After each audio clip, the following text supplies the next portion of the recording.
abrir a nossa Bíblia lá no Evangelho de Lucas, capítulo 15. Lucas 15, de 11 a 32.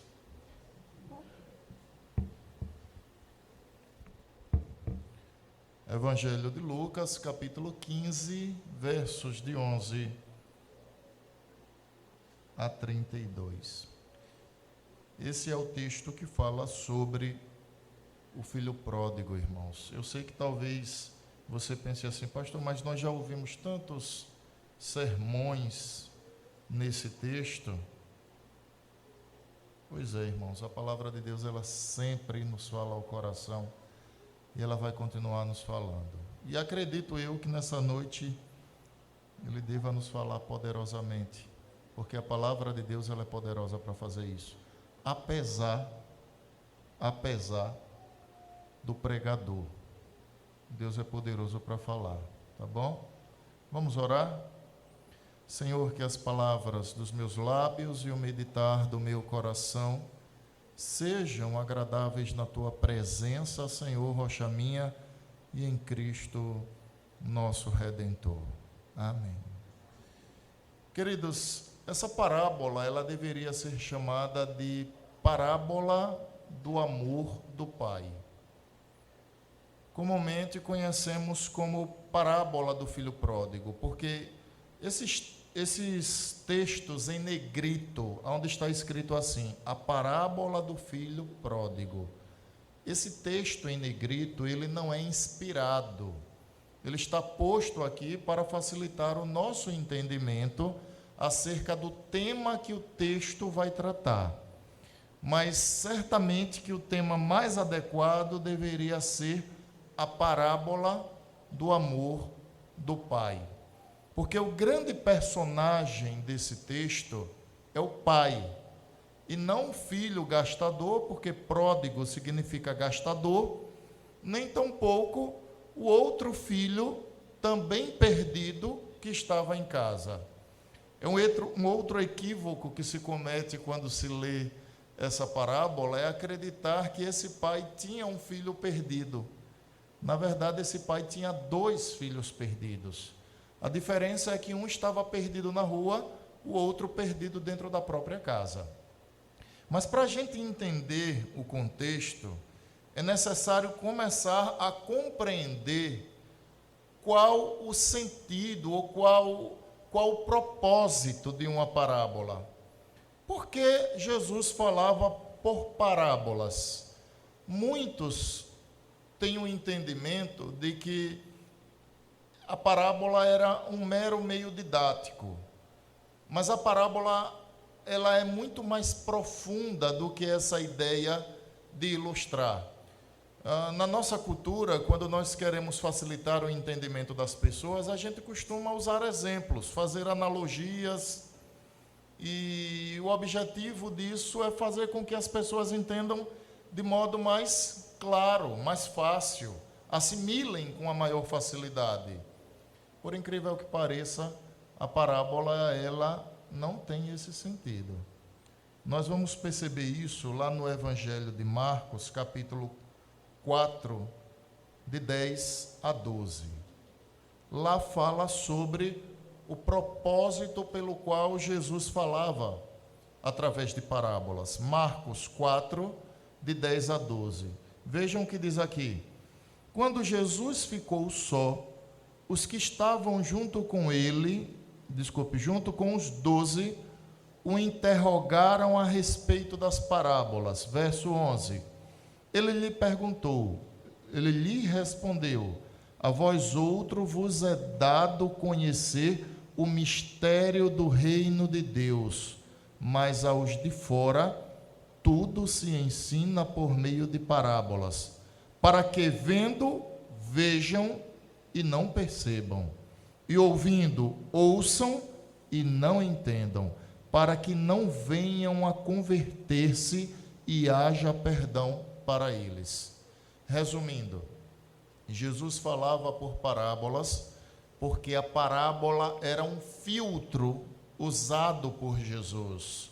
para dar o entendimento delas aos eleitos de Deus, porém para confundir aqueles que não eram por Deus eleito. Então, ao passo que esse entendimento era dado àqueles que Deus elegeu desde toda a eternidade, fazendo com que as escamas caíssem dos seus olhos e eles enxergassem o propósito daquela mensagem, a parábola também fazia com que aqueles que não são eleitos não chegassem à compreensão. Então, Jesus usava a parábola como um filtro. Então, irmãos, só uma observação, nós não estamos falando de dignidade aqui, de merecimento para a salvação, tá? Nós estamos falando que Deus dava o conhecimento da parábola àqueles que eram seus, porém, aos que não eram, eles continuavam mais confusos ainda. Então, eles ouviam e ouvindo não entendiam. Vendo, viam, porém não compreendiam. E assim esse entendimento não chegavam e, consequentemente, eles não eram salvos. Marcos capítulo 4, versículos de 10 a 12, afirmam isso. Então, esse era o propósito da parábola. Uma segunda observação que a gente precisa fazer é que toda parábola ela tem uma única verdade. Então, toda parábola ela tem um propósito claro, ela tem uma lição objetiva. Nós não estamos falando aqui de aplicação. Vocês vão perceber que quando esse texto for aplicado, nós vamos usar mais de uma aplicação. Mas o texto ele só traz uma lição. Toda parábola ela traz uma única lição. E o desafio do pregador é justamente ter a atenção de pegar esse fio da meada aí, tentar compreender, para que ensine ao povo de Deus, de modo claro, aquilo que a verdade santa do Senhor está a nos orientar. Uma terceira observação, agora olhando o contexto da passagem, eu não esqueci de ler o texto não, viu? Talvez alguém esteja pensando, pastor, o senhor não leu o texto. Eu sei, calma, nós vamos lê-lo. Nós temos aí, eu tenho pelo menos umas 2 horas, né, reverendo Job, para a exposição do texto. Então nós vamos ter tempo, não precisa se preocupar. Nós vamos ler e vamos explicar e aplicar. Pois bem, uma outra observação é que a gente precisa, irmãos, olhar o contexto dessa parábola, para que compreenda. Vejam só, o Evangelho de Lucas, em seu capítulo 15, traz 3 parábolas. A primeira delas é a parábola da ovelha perdida. A segunda, da dracma perdida. E a terceira, popularmente conhecida como parábola do filho pródigo. Elas 3 estão dizendo a mesma coisa. Jesus conta as 3 parábolas e ele está ali trazendo o mesmo ensinamento nelas 3. Vamos, de modo assim objetivo, tentar entender. A parábola da ovelha perdida. O pastor, nós temos uma ovelha perdida, nós temos uma ovelha encontrada e nós temos um pastor a celebrar essa ovelha que foi achada. E ela é concluída com as seguintes palavras, verso de número 7. Digo-vos que assim haverá maior júbilo no céu por um pecador que se arrepende, do que por 99 justos que não necessitam de arrependimento. Segunda parábola, a parábola da dracma perdida. De modo objetivo, uma mulher perde uma dracma, ela sai a revirar essa casa até que ela encontra. E a encontrando, então, ela convida as suas vizinhas a quê? A celebrar a dracma que foi achada. Antes era uma ovelha perdida que foi encontrada pelo pastor, o resultado, celebração. Agora, dracma perdida que foi encontrada, resultado, celebração. Aí nós vamos para a terceira. Nós temos um filho que se afastou do seio do lar, esse filho regressou, ele foi achado e, consequentemente, a parábola ela é encerrada com celebração. Vejam o final da parábola do filho pródigo, no verso de número 32. Entretanto, era preciso que nos regozijássemos e nos alegrássemos, porque este teu irmão estava morto e reviveu, estava perdido e foi achado. Olhe o final da parábola da dracma perdida, verso 10. Verso 10.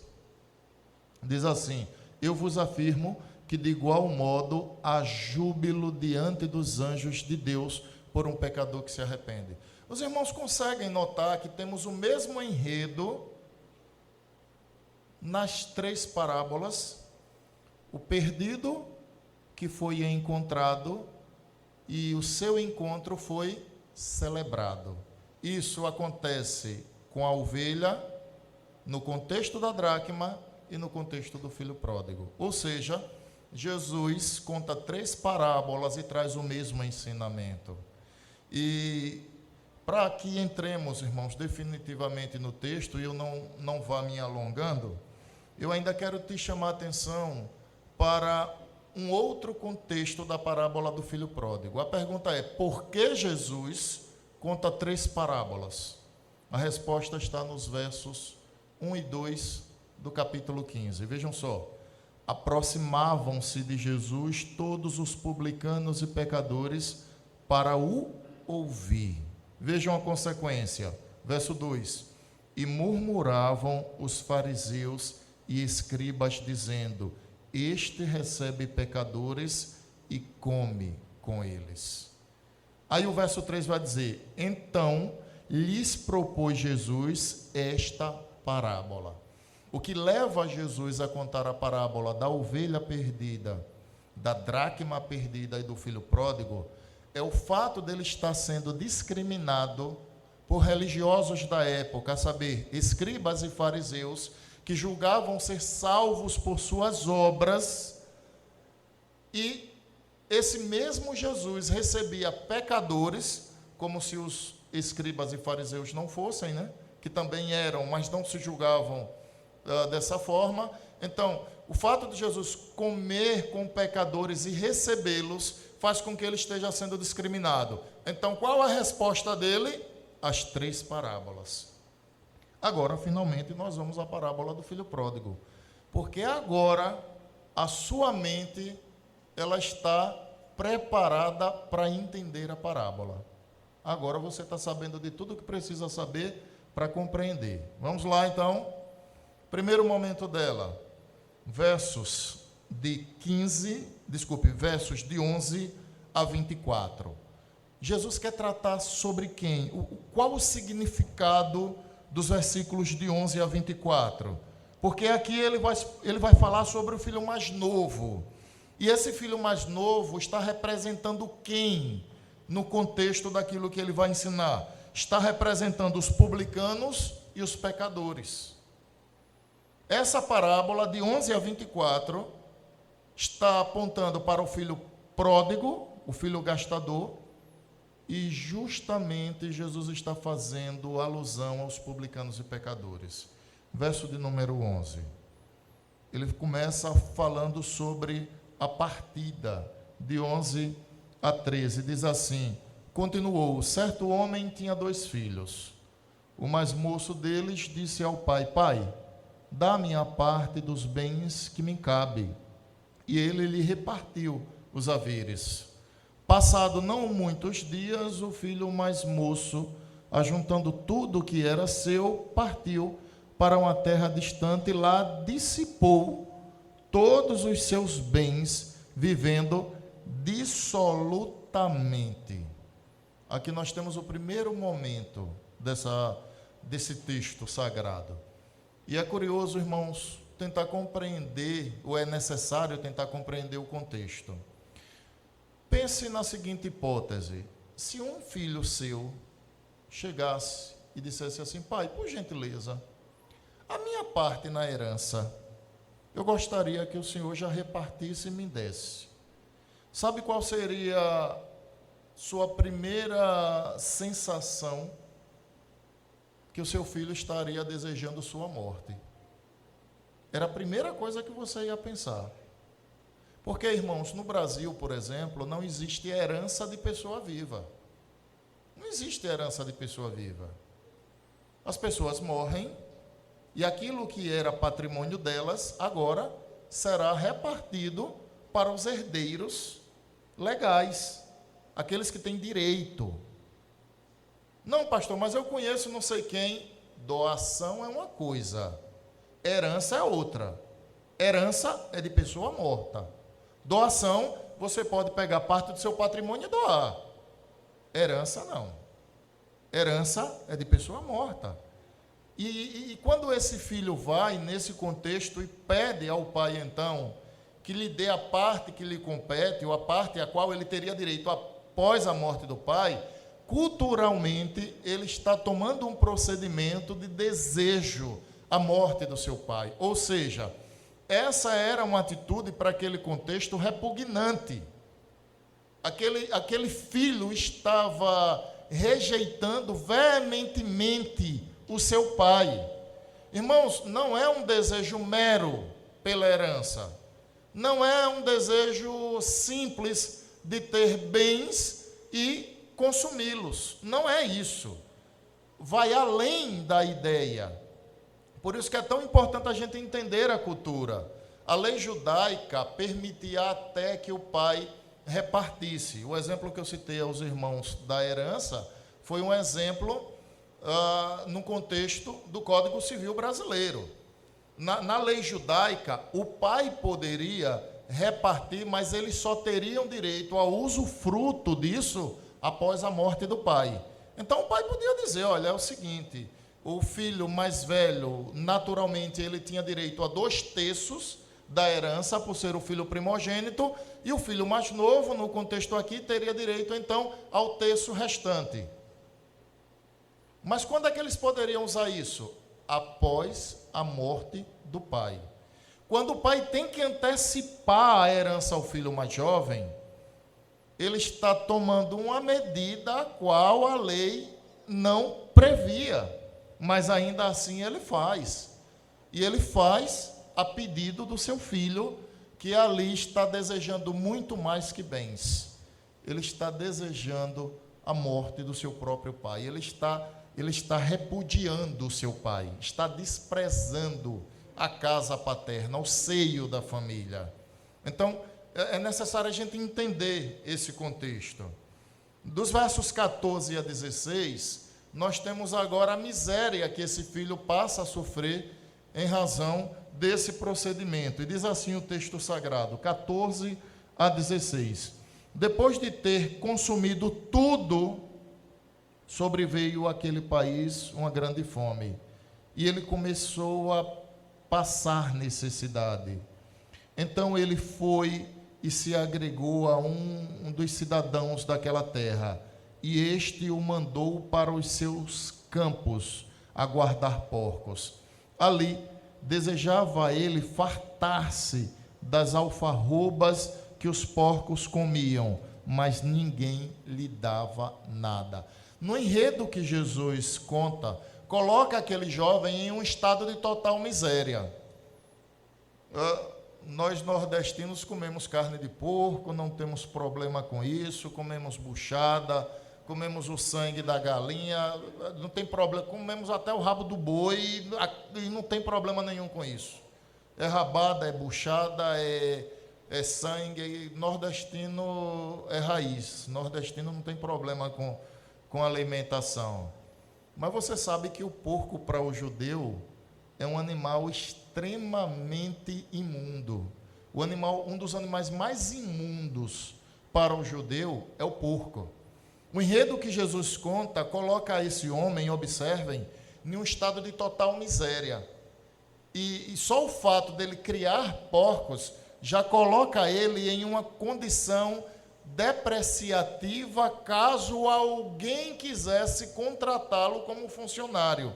Então, dificilmente alguém chamaria um homem que cuidava de um animal tão imundo, à vista deles, para, por exemplo, ser mordomo de uma casa. Ninguém faria isso. Ele tocou em um animal imundo, consequentemente, ele é um homem imundo, e ninguém quer um imundo dentro da sua casa. Então, o enredo que Jesus vai desenvolvendo vai demonstrando o quadro de total miséria, o quadro de total distanciamento de Deus, que é a realidade do pecador. Ora, Deus é tão santíssimo, é tão glorioso, Que o profeta Abacuque vai dizer que os olhos do Senhor não podem contemplar o pecado. Em certa ocasião, a Arca da Aliança ia caindo e um homem de boa fé tocou nela. O pecador tocando na representação de um Deus sacrossanto. Qual foi o resultado? Fulminado pela santidade de Deus. O profeta Isaías, quando adentrou ao templo e via os anjos com 6 asas cobrindo o rosto, com 2 cobriam os pés e com 2 voavam, ele chegou à seguinte conclusão: ai de mim, estou perdido, porque sou um homem de lábios impuros e habito no meio de um povo de impuros lábios, e os meus olhos viram Deus Santíssimo, o Senhor dos Exércitos. Irmãos, se isso não é medo, por gentileza me consiga outro nome. Isaías temeu ser fulminado pela santidade de Deus, porque ele sabia da sua condição e sabia da glória que ele estava vislumbrando. Ele temeu ser fulminado pela santidade de Deus, porque entre a santidade de Deus e a pecaminosidade do homem existia um abismo.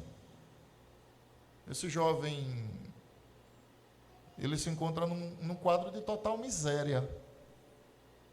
Ele se distanciou do pai e na prática ele não serve mais para nada. Ele é imprestável, igual a um pecador.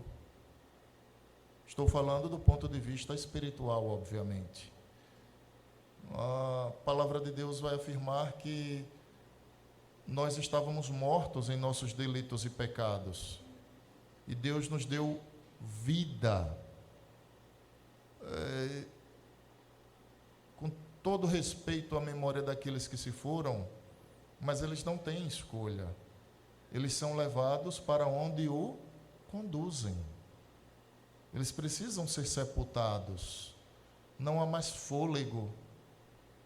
Não se abre os olhos, não se vê, não se ouve. Com todo respeito à memória dos que se foram, obviamente, minha intenção não é causar nenhum dano à consciência dos irmãos, mas demonstrar que o estado do homem pecador é um estado deplorável, igual ao estado que esse filho se encontra nesse momento. Abandona o pai, deseja a morte do pai, e ele para no mais profundo abismo, tratando o pior animal para o judeu, e esse homem que outrora rejeitou, agora ele sofre rejeição. Esse que outrora era filho, agora tornou-se escravo. Esse que era servido em sua casa, agora ele vive a servir animais. Então, esse momento dessa miséria, ele precisa ser observado cuidadosamente. Porque observem que aqui Jesus está apontando, nesse primeiro momento, para a situação dos publicanos e dos pecadores que vinham ter com ele.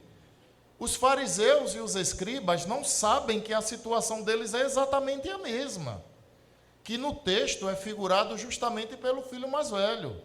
Por isso que eu iniciei a mensagem dizendo que esse pai tem 2 filhos perdidos, um dentro de casa e outro fora dela.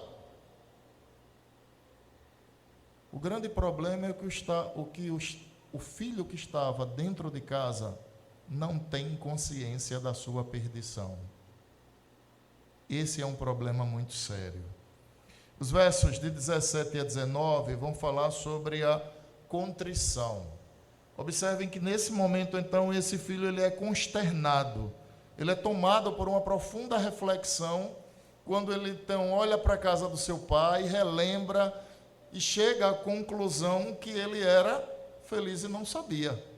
Versos de 17 a 19, diz assim o texto: então, caindo em si, disse: quantos trabalhadores de meu pai têm pão com fartura, e eu aqui morto de fome?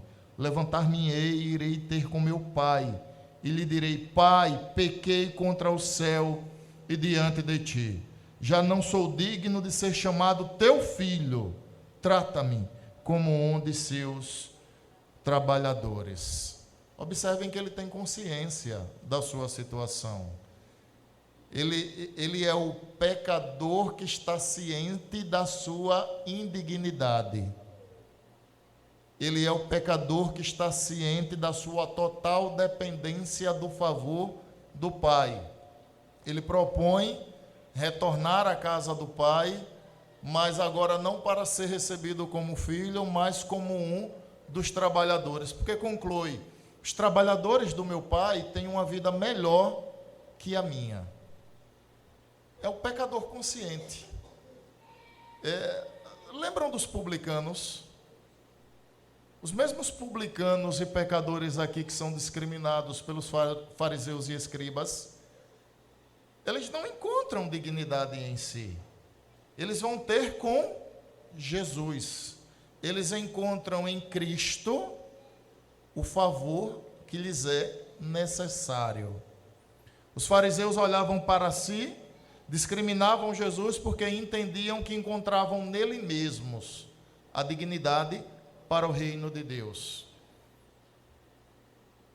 O pecador mais grave, em seu estado mais agudo, é o pecador que não sabe que depende da graça de Deus, da misericórdia de Deus, do seu perdão. É o pecador quanto mais. Porque os irmãos sabem que nós temos dois tipos de pecadores, não é? Nós temos o pecador arrependido. Exemplo, capítulo 8 do Evangelho de João. A mulher que foi apanhada em flagrante adultério. Jesus então se aproxima daquela mulher e diz: onde estão os teus acusadores? Ela responde: não sei, Senhor. Jesus disse: vai e não peques mais. Eu também não te condeno, vai e não peques mais. Já havia sondado o coração daquela mulher, já havia arrependimento, o Senhor já havia a perdoado, e então ordena que ela vá e não mais pratique o pecado. Mas há os pecadores contumazes. Muitas vezes eles são religiosos. Eles são tão apegados à tradição, são tão apegados à aparência, mas por dentro são sepulcros caiados. Pensam eles que sobreviverão ao dia do juízo, tão somente porque eles estão preocupados com o que as pessoas vão pensar, vão falar, mas por dentro eles são igual a um sepulcro, assim como eram os fariseus. Por fora estavam forrados, igual a uma sepultura de mármore. Por dentro, irmãos, eram semelhantes a um corpo em um estado de putrefação, de decomposição. E quem trouxe essa palavra àqueles religiosos da época foi o próprio Jesus, quando os acusava dizendo: vocês se preocupam com o exterior do prato e do copo, por dentro vocês estão sujos de rapina. Palavras de Jesus, com pecadores que não tinham consciência de quem eles eram diante de Deus, injustos, desleais e dignos da ira de Deus. Se julgavam aptos para o reino. Ninguém entra no reino de Deus sem Jesus Cristo. Quem abre os portões dos céus é o dono dele, Cristo Jesus. Nenhum pecador verá a Deus enquanto Pai sem Cristo. Todos os homens, quando fecham os olhos nessa terra e abrem seus olhos espirituais, se depararão com o Senhor. Alguns com o Senhor que é Pai, porque foram adotados em Cristo Jesus. Outros com o Senhor que será juiz para sentenciá-los, porque todo pecado será pago, ou em Cristo, ou no inferno. Mas não há nenhum pecado que não será pago.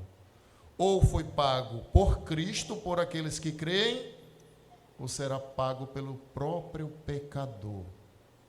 E será pago eternamente, porque ofendeu a um Deus que é sacrossanto e eterno. E o fogo do seu juízo não terá fim, porque Deus é santíssimo e sem santidade ninguém verá Deus. Sem Cristo Jesus, ninguém jamais verá Deus e o terá como Pai. Por isso, irmãos, que é importante a gente parar um pouco e refletir sobre a gravidade de ser o pecador orgulhoso. O pecador que acha que independe da graça de Deus, que com as suas próprias forças e a sua própria justiça alcançará alguma dignidade. Esse é o pior tipo de pecador. Esse é o pior tipo de pecador. Todo pecador é ruim, obviamente. Mas eu quero que os irmãos entendam a força de expressão. A contumácia na vida de um homem, a sua ignorância com relação à sua situação diante de Deus, o coloca em um estado gravíssimo, porque a ira do Senhor se acende como uma chama que não se apaga. E essa é a situação dos escribas e dos fariseus, que daqui a pouco serão relatados aqui. Observem então, irmãos, que o texto ele segue os seus contornos e aponta então para o retorno do filho pródigo. Versos 20 e 21 do capítulo 15. Diz assim o texto: e levantando-se foi para seu pai. Vinha ele ainda longe, quando seu pai o avistou, e, compadecido dele, correndo, o abraçou e beijou. E o filho lhe disse: pai, pequei contra o céu e diante de ti, já não sou digno de ser chamado teu filho. Olha, irmãos, certamente que na educação moderna, nas tratativas dos pais com os filhos, muitos pais dissessem assim: eu te avisei. Eu te avisei. Mas a atitude desse pai, ela é completamente diferente daquilo que nós estamos acostumados a ver por aí afora. Nessa sociedade tão desumana, nas famílias que estão sendo devastadas por não conhecer o Evangelho e no desamor que tem acontecido nas relações entre pais e filhos, irmãos consanguíneos, que muitas vezes sequer se falam dentro de casa, inclusive nas relações entre marido e mulher, muitas vezes, que está contaminada pelo leito contaminado, o leito que não é imaculado. Esse pai, ele age completamente diferente, por isso que ele é o personagem principal. Esse pai acolhe o seu filho em amor. Esse pai perdoa o seu filho e o traz de volta para o seio do lar. Eu não sei se os irmãos notaram, mas o pedido do filho não foi para ser recebido enquanto filho, foi para ser recebido enquanto servo. Mas o pai responde da seguinte forma, versos 22 a 24, diz assim o texto sagrado: e o pai, porém, disse aos seus servos: trazei depressa a melhor roupa, vestiu, pondo-lhe um anel no dedo e sandália nos pés. Verso 23, trazei também e matai o novilho cevado, comamos e regozijemo-nos, porque este meu filho estava morto e reviveu, estava perdido e foi achado, e comeram e se regozijaram. Há uma simbologia nisso daqui. Primeiro que naquele mundo antigo, a melhor roupa que existia dentro de uma casa era a roupa de quem? Do próprio pai. O que o pai está dizendo aos seus servos é: peguem a melhor roupa que está dentro dessa casa, a minha roupa, e vistam o meu filho. Quando esse pai põe um anel no dedo do filho, vocês sabem que até na nossa cultura é uma simbologia. Geralmente quando os filhos se formam, quem os presenteia com o anel de formatura é os pais. Porque ali é uma graça paterna, é um favor, é um reconhecimento. Óbvio que eu não estou dizendo que o pai está reconhecendo aqui mérito algum no filho, não é isso que eu estou dizendo. Eu apenas estou demonstrando o comportamento cultural que há no nosso contexto, que um anel no dedo tem algum significado. Você vê, por exemplo, uma moça ou um rapaz com um anel, uma aliança no dedo da mão direita, você entende que é noivo. Se você vê com essa mesma aliança na mão esquerda, você entende que é casado ou casada. No próprio matrimônio há uma simbologia. Quando a porta-aliança entra, né, a pedido do pastor, e essas alianças são trazidas, o pastor ora, e aí, no momento do voto, é o momento que aquele anel está sendo posto nos respectivos dedos dos nubentes. Quando esse pai toma esse anel e põe no dedo do seu filho, aquele é um gesto de acolhimento, de aceitação. Ele traz o filho agora não como servo, mas devolve ao filho o status que ele tinha antes de desejar a morte do seu pai. Ou seja, irmãos, nós estamos tratando de um pai aqui que não tem ressentimento algum, de um pai aqui que não tem receio algum de acolher o seu filho, que diante do arrependimento do seu filho, ele o acolhe em amor, ele o acolhe com graça. Essa é a palavra dessa parábola. Graça. O pai trata o filho de modo que ele não merece ser tratado. As 3 parábolas, elas enaltecem a graça de Deus. Quando Deus dá ao homem aquilo que o homem não merece, a redenção em Cristo Jesus. Esse pai dá àquele filho o que ele não é digno de receber. Deus nos dá o que não merecemos. O que? Em Cristo, a redenção nossa. Esse é o fio da meada da parábola. A graça do Pai, o favor imerecido que Ele concede a pessoas que não têm dignidade alguma. Então, aqui nós temos o fechamento dessa relação entre pecadores que por Deus foram agraciados, mas ainda tem um outro problema na parábola. Qual? O outro filho perdido. Quem? O filho que ficou. Ele agora vai aparecer dos versos 25 a 32. Observem, diz assim o texto. Versos de 25 a 38, o primeiro que vai falar sobre sua indignação. Assim diz a palavra de Deus. 25 a 28. Diz assim: Ora, o filho mais velho estivera no campo, e quando voltava, ao aproximar-se da casa, ouviu a música e as danças. Chamou um dos criados e perguntou-lhe que era aquilo. E ele informou: Veio teu irmão e teu pai mandou matar um novilho cevado, porque o recuperou com saúde. Ele se indignou e não queria entrar. Saindo, porém, o pai procurava conciliá-lo. Esse filho, irmãos, ele julgava ter maior merecimento que o filho pródigo.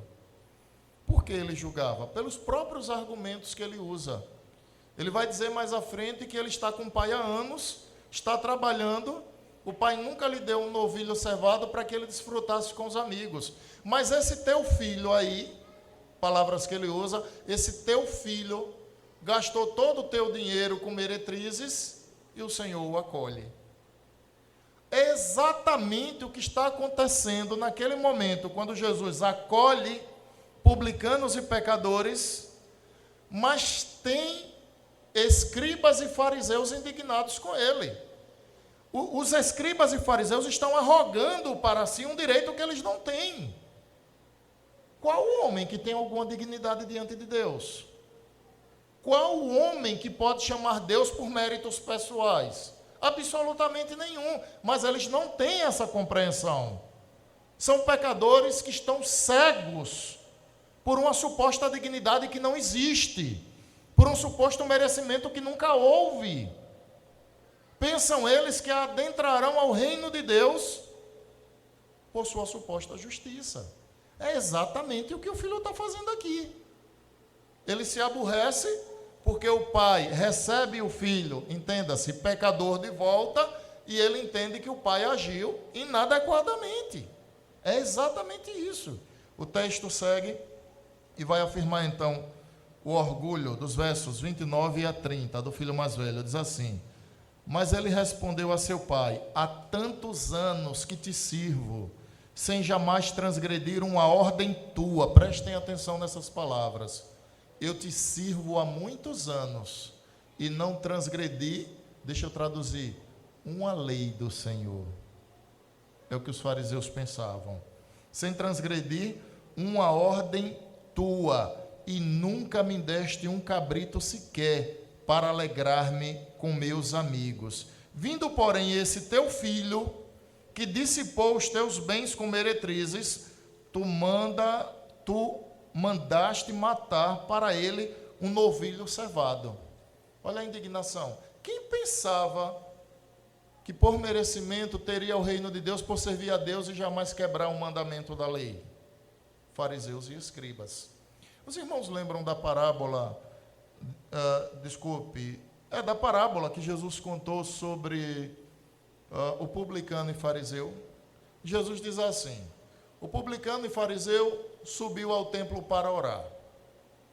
A parábola Jesus vai contando. Eu vou parafrasear, tá, irmãos? O fariseu orava de si para si. Ou seja, Deus não estava nem ouvindo a oração do fariseu. Entenda-se, ouvindo no sentido de atendê-la. Ó Deus, graças te dou, porque eu dou o dízimo de tudo que eu tenho. Porque jejuo não sei quantas vezes por semana. 2 vezes por semana. E não sou roubador como esse publicano. Essa foi a oração do fariseu. Aí Jesus vai falar agora sobre o publicano. Aí ele diz assim: o publicano não ousava nem olhar para o céu. E dizia: ó Deus, sê propício a mim, que sou um homem pecador. Jesus conclui a parábola dizendo: digo-vos que este, quem é este na parábola? Este último que eu acabei de citar, quem? O publicano desceu para a sua casa justificado, e não aquele. Quem é aquele? O fariseu. Porque todo aquele que se humilhar será exaltado, mas aquele que se exaltar será humilhado. Qual é o ensinamento dessa parábola? A base da fé. Qual era a base da fé do fariseu? Ele.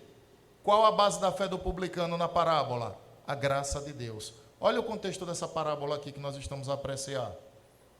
2 filhos perdidos, um se julga digno e o outro entende que pecou contra o céu e contra o próprio Pai.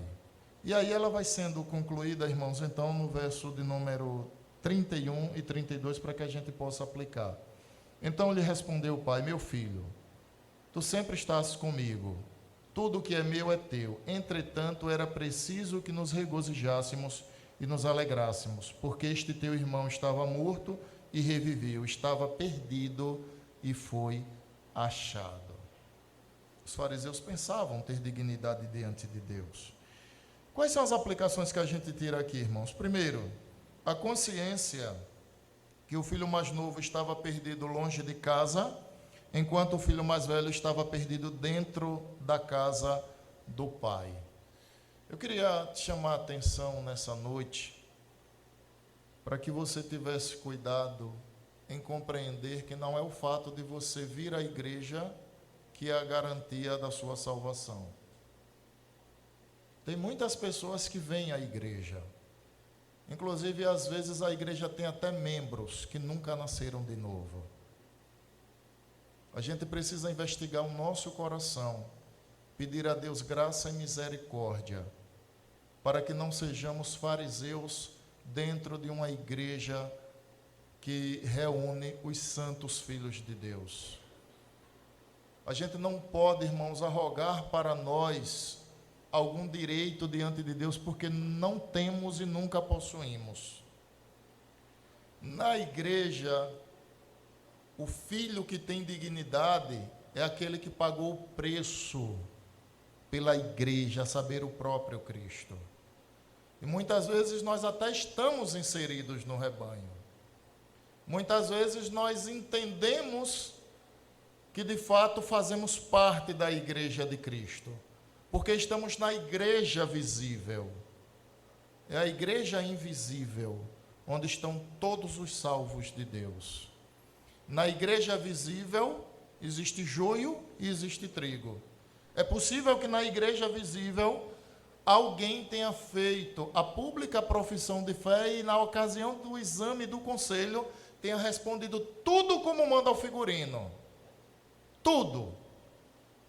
E se respondeu tudo como manda o figurino, o conselho deve batizar e fazer a pública profissão de fé. Pastor, mas se não nasceu de novo? O conselho tem a capacidade de sondar o coração de alguém aqui? Não tem. Todo conselho de igreja, ele avalia as palavras que são proferidas. É Deus quem vê o nosso coração. Irmãos, muitas vezes o que falta a muitos, vejam só, irmãos, eu não conversei nada com o pastor Joabe. Se de repente você diz assim, rapaz, o pastor está falando comigo, olha, se Deus está falando ao seu coração, Deus te abençoe, tá? Deus te abençoe. Desculpe, porque às vezes eu sou assim, deselegante mesmo na pregação, não é? Às vezes eu sou deselegante. Então, se você de repente está tomando isso como carapuça, eu quero lhe dizer que Deus te abençoe. Isso é um sinal que Ele está falando ao seu coração, tá bom? Isso é um sinal que Ele tem misericórdia da sua vida. Antes de tudo, a gente precisa ser nascido de novo. Os fariseus e escribas eram altamente religiosos, mas todos eles ardem no inferno nesse exato momento. Porque o apego, porque a religiosidade, porque a forma não vai salvar absolutamente ninguém, irmãos. Quando Nicodemos, que era um fariseu, procurou Jesus no meio da noite, o que ele ouviu de Jesus? Necessário vos é nascer de novo. Nicodemos perguntou, mas como? Eu sou velho. Jesus disse, o que é nascido da carne é carne, o que é nascido do Espírito é Espírito. É necessário que você nasça de novo. Você seja regenerado pelo poder do Espírito Santo, que seja crente, transformado de verdade. Irmãos, a gente precisa ter o cuidado, porque muitas vezes a religiosidade, e entenda, eu estou falando da religiosidade com aquela ideia de a tradição, aquilo que eu me habituei, a forma, é nesse sentido, tá? Porque religiosos todos nós somos, mas eu não estou falando religioso do ponto de vista social, de fé, ou de fé, mas religioso no sentido daquele que se apega às formas. Ele vive querendo tirar o cisco no olho do irmão quando no dele existe uma trave. Nós temos aí um religioso claro e um atestado de um religioso. Ele não se arrepende dos seus pecados, mas ele quer descarregar o peso da lei sobre a vida do seu irmão. Nós temos um atestado de um religioso. Ele não exerce misericórdia com ninguém, mas quando ele é o avaliado, ele clama pela graça. Mas aquilo que ele pede, ele mesmo não dá a vida de ninguém. Nós temos um atestado de um religioso. Então, nós precisamos ter o cuidado e suplicar a Deus por graça e misericórdia para que não sejamos perdidos dentro da casa do Pai. Porque lá fora nós sabemos que há muitos perdidos, que vão ouvir o Evangelho e que crerão na palavra de Deus, e que uma vez crendo serão salvos verdadeiramente. Mas é possível que dentro da própria casa haja pessoas que nunca nasceram de novo, que não conhecem a Jesus Cristo, que amam mais o seu próprio umbigo que a glória de Deus, que vivem mais para a sua glória, para que Deus seja honrado neles.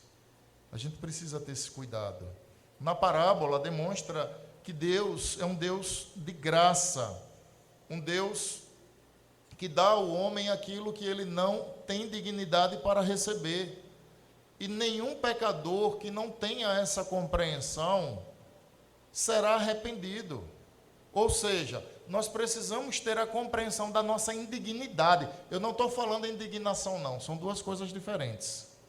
Indignação é quando estamos revoltados com alguma coisa. E indignidade é quando isso mexe com você, com seu eu, com seu ego.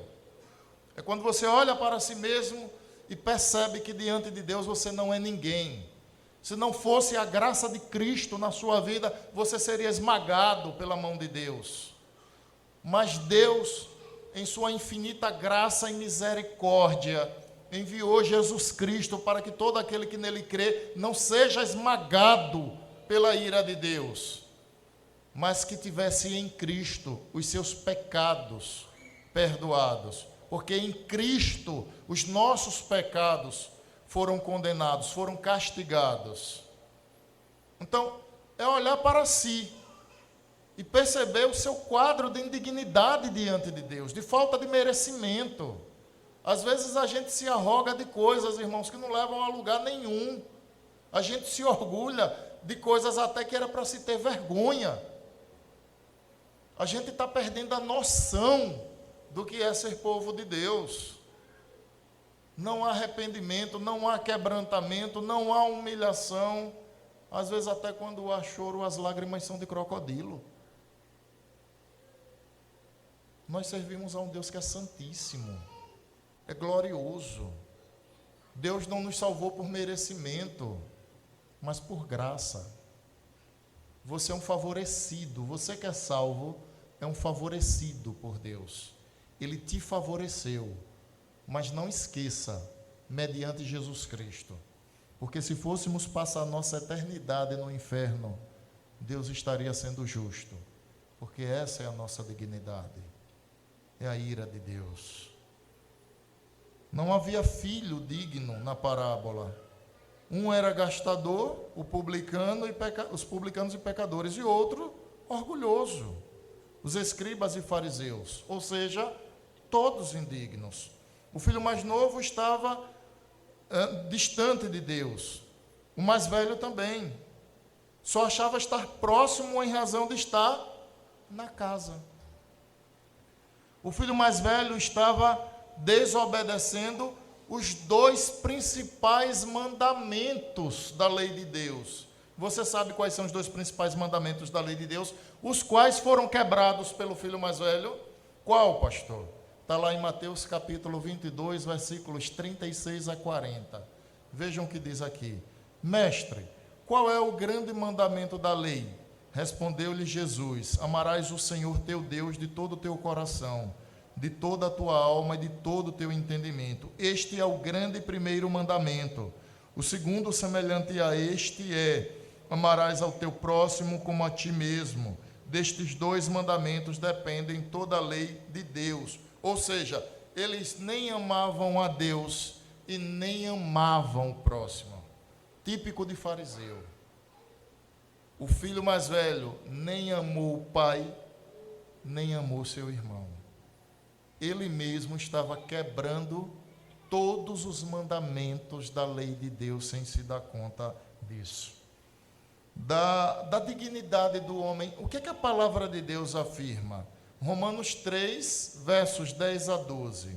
Como está escrito: não há um justo, nenhum sequer. Não há quem entenda, não há quem busque a Deus. Todos se extraviaram, a um só se fizeram inúteis. Não há quem faça o bem, não há nenhum sequer. É isso que a Bíblia fala sobre a dignidade do homem. E o que é que a Bíblia fala sobre o amor de Deus? Tito, capítulo 2, verso de número 11. Porquanto a graça de Deus se manifestou salvadoramente a todos os homens. Todos os homens. A graça está em Cristo. João, capítulo 3, versículo 16. O que é que as Escrituras falam sobre a graça de Deus? Porque Deus amou o mundo de tal maneira que deu seu Filho unigênito, para que todo que nele crê não pereça, mas tenha vida eterna. E o que é que Efésios 2, de 8 a 10 vão afirmar? Porque pela graça sois salvos mediante a fé, isto não vem de vós, não vem de vocês, é dom de Deus. Sabe o que significa dom? Você já teve a curiosidade de procurar saber o que significa dom? Presente. É um favor de Deus. A sua salvação é um presente que Ele lhe deu. É dom, é presente de Deus. Não por merecimento, que fique claro. Não de obras, diz o texto. Por que não de obras? Para que ninguém se glorie. Pois somos feitura dele, criados em Cristo Jesus para as boas obras, as quais Deus de antemão preparou para que andássemos nelas. Irmãos, eu já estou concluindo a mensagem, mas eu queria trazer uma palavra àqueles que nos visitam nessa noite. Você que está aqui conosco nessa noite, que não é membro dessa igreja, ou você que até vem, gosta dos cultos, gosta da mensagem, gosta do louvor, mas que você ainda não é crente em Cristo Jesus. Eu preciso dizer que você pode até gostar desse lugar, mas só Cristo é capaz de te dar uma vida nova.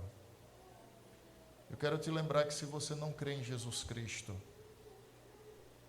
se você rejeitar a Cristo, se você desprezar essa mensagem, o seu nome também será negado diante de Deus.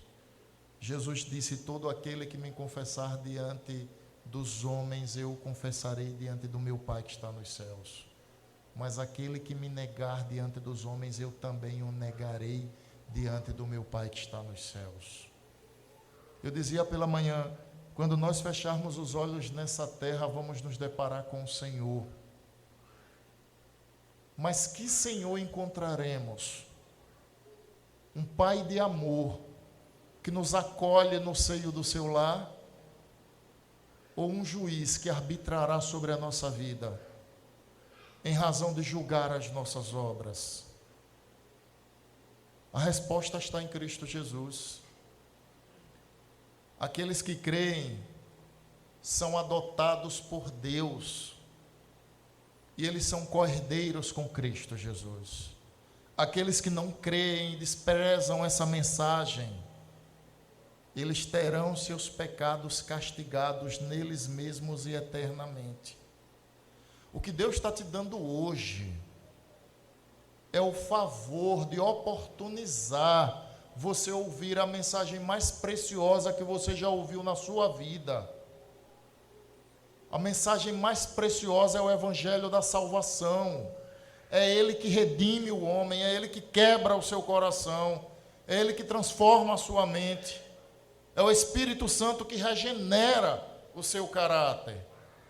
Creia em Cristo. Jesus disse: vinde a mim todos vós que estáis cansados e sobrecarregados. Esse púlpito prega Cristo. O Deus dessa igreja é Cristo. Ele é o Redentor das nossas vidas. E você ouve a mensagem que te convida a crer no Evangelho. Não seja um pecador arrogante. Não arrogue para você alguma dignidade que você nunca possuiu. Nós precisamos do favor de Deus, do presente que Ele concede a todos aqueles que, arrependidos, clamam por graça e misericórdia e que, antes de tudo, creram na redenção promovida pelo nosso Senhor. Concluindo, irmãos, uma frase do príncipe dos pregadores, Charles Spurgeon, abre aspas: quando busquei Jesus, descobri que, na verdade, era Ele quem me buscava. Fecha aspas. Amém. Vamos orar, irmãos. Senhor, nós queremos nessa noite render graças ao Teu nome, pelo privilégio santo que o Senhor nos dá, Senhor, de ouvir a Tua palavra, explicada, aplicada. Rogamos que o Teu Espírito promova nessa noite salvação. Converta homens e mulheres, jovens e crianças, pessoas que desconhecem a Tua graça salvadora. mas também que promova arrependimento, Senhor, se porventura há entre nós algum pecador, que ainda que sendo membro da igreja, não compreendeu o seu quadro de indignidade diante de Deus. Tenha compaixão, Senhor, que essa mensagem sirva como um divisor de águas, que ela alcance os nossos corações como uma flecha em direção ao nosso peito, e que surta efeito de santificação, surta efeito de arrependimento, confissão, conforme a tua vontade e a vida de cada um de nós.